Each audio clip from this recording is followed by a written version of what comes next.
Hello friends, आपका स्वागत है मेरे यूट्यूब चैनल हिंदी बाय निशा में। आज का हमारा टॉपिक है कारक। आज हम कारक के बारे में चर्चा करेंगे। ठीक है, कारक की परिभाषा मैं आपको बता दूं। जैसे यहाँ लिख दूं मैं कारक की परिभाषा। संज्ञा या सर्वनाम, संज्ञा या सर्वनाम शब्दों के जिस रूप से उसका संबंध वाक्य में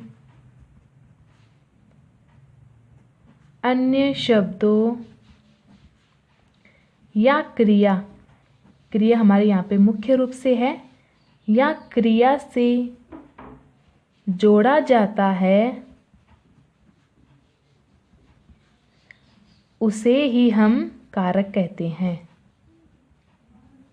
ठीक है, कारक की डेफिनेशन हमारे होती है कि संज्ञा या सर्वनाम शब्दों के जिस रूप से उसका संबंध वाक्य में अन्य शब्दों या क्रिया से जोड़ा जाता है, उसे ही हम कारक कहते हैं।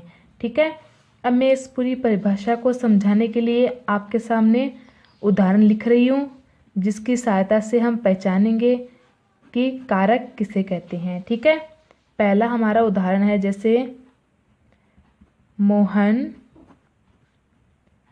कुर्सी पर बैठा है। ठीक है, हमारा पहला जो उदाहरण है वो है मोहन कुर्सी पर बैठा है। ठीक है, इसमें मोहन जो शब्द है हमारा वो क्या है, एक संज्ञा शब्द है। क्या है, संज्ञा शब्द है। कुर्सी जो शब्द है वो भी क्या है, हमारा एक संज्ञा शब्द है। ठीक है, बैठा या बैठने का कार्य जो भी हो रहा है वो यह हो रहा है हमारा यहाँ पे क्रिया। क्या हो रही है, यहाँ पे क्रिया हो रही है। ठीक है, अब इस पूरे वाक्य में कार्य करने वाला कौन है, मोहन है। तो दूसरे प्रकार से हम इसको कर्ता भी कह सकते हैं। क्या कह सकते हैं हम इसको, कर्ता, क्योंकि मोहन के द्वारा इस वाक्य में काम किया जा रहा है, तो ये हमारा कर्ता है। ठीक है, अब बैठा जो शब्द है वो हमारा हमारी क्या है, इस वाक्य में क्रिया है, क्योंकि ये क्रिया हो रही है। ठीक है, अब मोहन बैठा तो है, लेकिन किस पर बैठा है, वो कुर्सी पर बैठा है, तो ये क्या हो गया, हमारा कर्म हो गया। ठीक है, अब हमारे देखो कार्य की डेफिनेशन में कि संज्ञा या सर्वनाम, ठीक है, संज्ञा या सर्वनाम शब्दों के जिस रूप से उसका संबंध वाक्य में अन्य शब्दों या क्रिया से जोड़ा जाता है, उसे हम क्या कहेंगे, कारक कहेंगे। क्या कहेंगे, इसको हम कारक कहेंगे, क्योंकि क्रिया का प्रभाव कर्म पर पड़ रहा है। ठीक है, क्योंकि मोहन बैठा है, लेकिन किस पर बैठा है, वो कुर्सी पर बैठा है।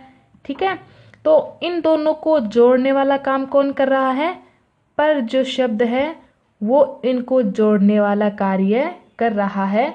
तो इस पूरे वाक्य में पर जो शब्द है उसे हम कारक का नाम देंगे। ठीक है, जैसे एक और उदाहरण बता दूं मैं आपको। दूसरा उदाहरण ले रही हूं, जैसे कि रतन चाकू से सब्जी काट रहा है।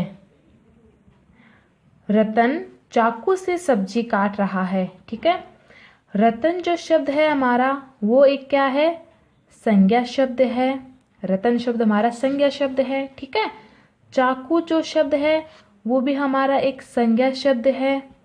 ठीक है, सब्जी जो शब्द है वो भी हमारा क्या है, एक संज्ञा शब्द है।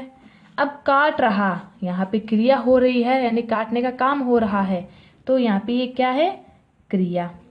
ठीक है, अब इस पूरे वाक्य में काम किसके द्वारा किया जा रहा है, रतन के द्वारा, तो इसे हम दूसरे प्रकार से कर्ता भी कह सकते हैं।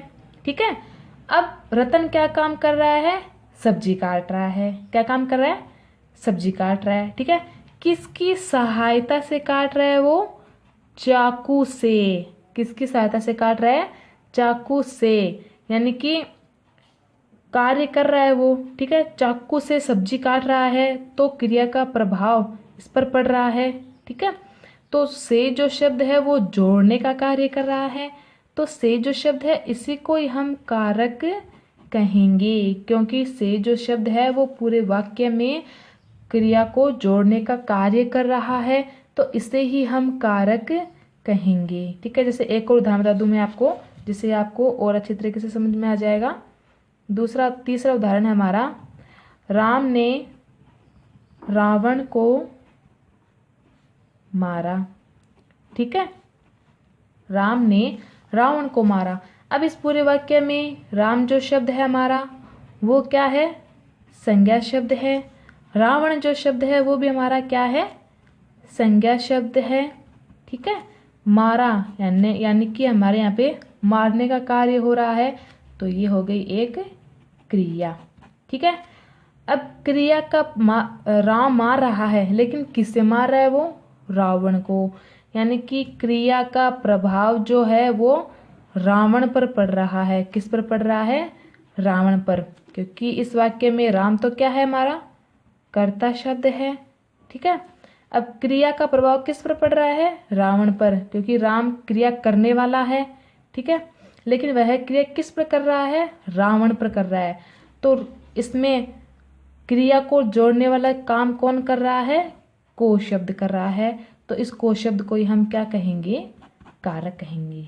ठीक है, अब शायद मेरे हिसाब से आपको समझ में आ गया होगा कि जैसे ये पर शब्द है, से शब्द है, को शब्द है, ये जो शब्द है वो क्रिया को जोड़ने का कार्य कर रही है, तो इन्हें ही हम कारक कहेंगे। ठीक है, यहाँ तक समझ में आया आपको? अब हम आप इसमें कारक के प्रकार के बारे में जानेंगे। ठीक है, कि कारक के कितने प्रकार होते हैं। जैसे यहाँ लिख दूं मैं, कारक के प्रकार। ठीक है, कारक के प्रकार, तो कारक के कितने प्रकार होते हैं? कारक के प्रकार होते हैं 8। ठीक है, कारक के 8 प्रकार होते हैं। जैसे पहला यहाँ लिख दूं मैं, कर्ता कारक।